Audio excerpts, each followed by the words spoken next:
عمرك سألت نفسك ليه السعر بيعكس فجأة من القاع في وقت إن الجميع فيه بيبيع بخوف؟ النهاردة هكشف لك البصمة اللي بيسيبها كبار الحيتان قبل ما يقلبوا الترابيزة على الكل. النهاردة مش هنشرح حاجة معقدة، ما هنشرح نموذج البيرسينج باتر أو الخط الساقط.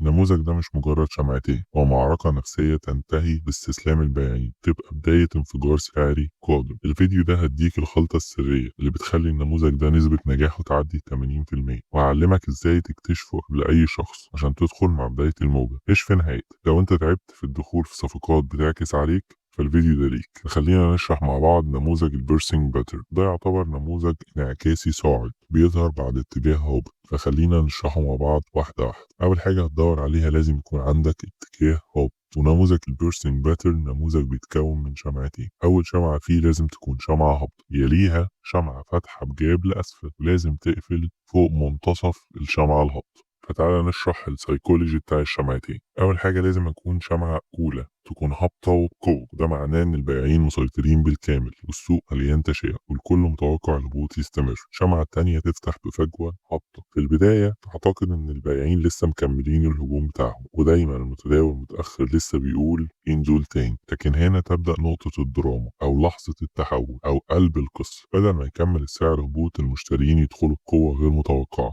ويرفعوا السعر طول الجلسة لحد ما يحصل شيء مهم جدا، وهو إغلاق الشمعة التانية. يكون داخل جسم الشمعة الأولى أو فوق منتصف جسمها على الأقل، ودي اللحظة اللي احنا هنستناها عشان نشوف البيرسينج باتر. وده بيعتبر اختراق لقلب سيطرة البائعين. يعني المشتريين ما اكتفوش بالارتداد، هم اخترقوا منطقة كانت تحت سيطرة الدبابة. فتعال نشوف النموذج ده مع بعض. ادي عندي الاتجاه الهابط، ادي عندي شمعة هابطة، ادي الجاب فتحت تحت الشمعة او تحت اغلاق الشمعة الهابطة، يعتبر قفلت عند منتصف الشمعة الهابطة. وده عندي نموذج البيرسينج باتر. طيب اول ما اشوف النموذج ده ايه اللي المفروض يحصل بعده؟ استنى شمعة تأكيد شرائية، اول ما اشوفها اخش بيع من عندها على طول. ادي نقطة الدخول بتاعتي. تعال نشوف بعدها السعر عمل ايه. انعكاس كامل للاتجاه، وده فعلا اللي بيميز المتداول المحترف من الهاوي. وتعال نشوف امتى النموذج ده يبقى قوي بشكل مبالغ فيه. فكرة انك تركز على الشموع وحدها ده مش كفاية، السياق مهم جدا، وزي ما قلنا في الفيديوهات السابقة مكان الشمعة يعتبر اهم من تكوينها. فلازم نشوف خطوط واضح وممتد، ولازم المنطقة دي عندي تمثل منطقة دعم سابقة. تعال نشوف هل هي بتمثل منطقة دعم سابقة ولا لا.